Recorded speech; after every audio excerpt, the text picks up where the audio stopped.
Hello, everybody, and welcome back to another video. Today, I'm going to be making a 2022 governor election prediction. We have the governor interactive map on 270 to win. I actually prefer using this map than towards other maps just because, I don't know, I just like the shades of the colors more. I know people ask me why don't I use different sorts of maps. I don't know. If you have any suggestions, you can leave them in the comments, but this is the one I'll be using today, and I'll be doing the governor predictions. So let's just, before I begin, actually, let's just say make sure to subscribe to the YouTube channel. We are about 20 subscribers away from 600 subscribers. If you haven't subscribed already, please go ahead and subscribe. I really appreciate it. And yeah, I mean, we are about 10 days away from the general election, less than 10 days, I believe. And these governor races are going to be very important. It seems Republicans are going to be taking back a lot of governorships across the country. So I would pay very close attention to these races. Let's start off with our safe Democrat seats or governorships. This would be California. This would be Hawaii. This would be Massachusetts. That would be a big flip. The previous governor, the incumbent governor, is no longer running for re-election. If you look over here, Charlie Baker, previously very, very popular in Massachusetts, won by 33 points in 2018, which was a assumed blue wave year, is now left because many Republicans said that he just does not resemble a modern Republican today. He resembles much more of a Democrat, a left-wing Democrat. So he decided not to run to be his party's nominee, and Jeff Deal, who's more of a right, further right, obviously Republican, is running, and that means that Republicans will probably lose that race.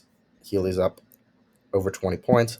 Massachusetts will flip. Same thing with the state of Maryland. In this case, Larry Hogan was not kicked out of the party because of how Democratic or left he is. He could not run for a third term as Maryland governor, so he simply could not. Westmore will probably win that race in Maryland. We head over to the main map again. Those really are the safe Democrat races. Rhode Island, you could argue, would become a safe race. However, Dan McKee previously won. Actually, no, this is his first time running. But, you see the previous governor in 2014, especially won by a smaller margin, 2018 blue wave year. That would probably fall in the likely margin, likely being 5 to 15%. That would go in afterwards. We'll head over to our safe Republican races, which there are a few. This would be Iowa, Wyoming, of course, Maine races. I believe South Dakota is also another safe race. I guess it's lean, but on RCP, I'm going to consider it safe. Arkansas, Alabama, all safe Republican states. The state of Alaska as well, a safe Republican state, and as well as Mike DeWine in the state of Ohio, popular there. State of South Carolina, safe Republican state. Chris Sununu in New Hampshire, another safe Republican state. Republicans have a very strong advantage with governorships. They're up 18 to 10 at this point in time. We'll head over to our likely Democrat races. This would be the state of Rhode Island. I do believe that probably the state of Illinois will end up being a likely. J.B. Pritzker, still pretty popular in Illinois. He won by 15 points in 2018. I think it will end up being a likely Democrat state, but it definitely will not be a lean state as characterized, in my mind, in the RCP map. Going over to Colorado, of course, that's another likely Democrat state. Jared Polis, very popular in Colorado. And in my mind, those would be all the likely Democrat races. I still think New York is actually going to end up in the lean margin between Lee Zeldin and Kathy Hochul. When you look at the polls there, it's not looking very beneficial. Anyway, Iowa, Kim Reynolds, I believe, is running in Iowa. I forgot to add Tennessee, actually, as a safe Republican state. Sorry about that. Kim Reynolds running in Iowa again. She's pretty popular there. She's up 17 points in the polls. That would actually mean it's a safe state. We'll put it in the likely column for now. And yeah, I mean, then the other likely Democrat or Republican state would be the state of Vermont, another popular Republican governor. For some reason in Vermont, Republican governors seemingly seem to do well in the northeastern areas. We had a Republican governor. We still do technically in both Massachusetts and Maryland. So those are all solid blue states, as well as Vermont, New Hampshire, relatively blue. Maine, there was a Republican governor not too long ago, 2014, finished their term in 2019. So, Maine back and forth as well. Maine is a much more Democrat state as well. And that's it for the likely Republican races. Not many. Lean Democrat states. This will be a good amount. This will be the state of Connecticut. This will be the state of New York. Um, this will be, let's see.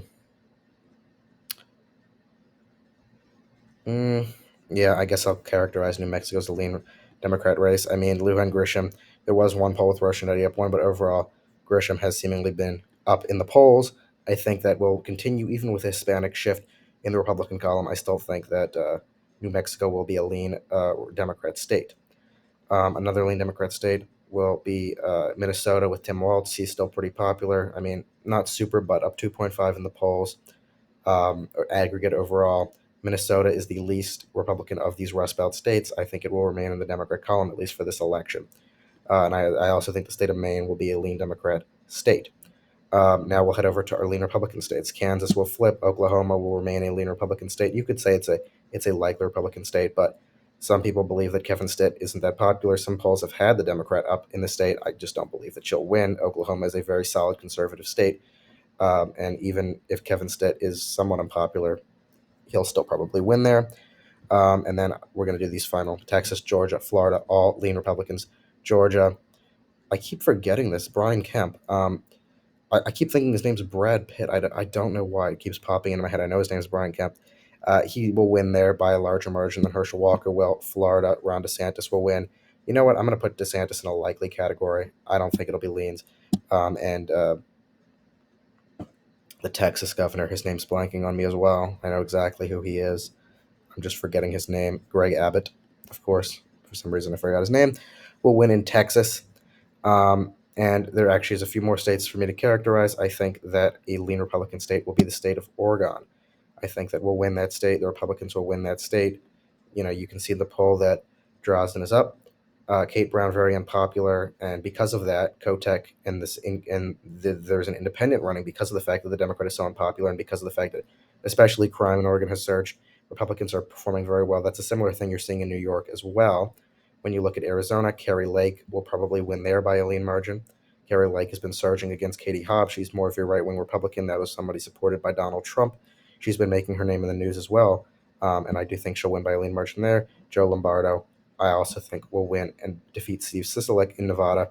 Nevada, I think, will actually have a Republican governor and a Republican senator after the election or after they're sworn in January, I suppose. So then the final governor races that we haven't characterized are these three up here. And, well, actually, for governor of the state of Pennsylvania, Josh Shapiro performing very well against Doug Mastriano. Doug Mastriano, I do think has a chance at winning the Pennsylvania race just because that is going to be a close state. I don't think Josh Shapiro is going to win by 7 points, probably somewhere near 1, maybe 2. I'll put it in the tilt category for now just because I think it's going to be a very close race. But Shapiro's been running a very solid campaign. Mastriano, while he has Trump's support, I'm not sure if he'll be able to pull through. Shapiro as the attorney general, having that behind him, will probably be able to hold on, but we will see. I do think it'll be a very close race. I think that Wisconsin will flip in favor of the Republicans. Tony Evers, who originally defeated Scott Walker, will lose. He won in this blue wave election only by a point against Walker. Michaels, it's close there. I think Evers will end up losing that race. Michigan, I think that Tudor Dixon will actually end up defeating Gretchen Whitmer in a very, very, very close race in Michigan. That's probably my upset of the night. If it goes the other way, I won't be surprised either. But I think Tudor Dixon, she did do pretty well in the debates. Gretchen Whitmer having a few scandals of her own, especially with her husband. But I do think that Tudor Dixon will end up winning that state, or winning the governor race. So that means that my final governor prediction at this point in time is 31 Republican governors to 19 Democrat governors, a significant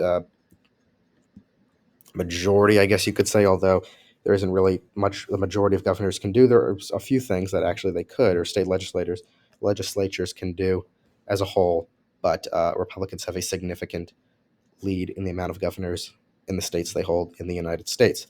That's really all I have for you today. Thank you for watching the video. Let me know in the comments below your thoughts on my predictions, what you would keep the same, what you would change. Make sure to subscribe to the YouTube channel, like the video below, and have a great day. Thank you all for watching.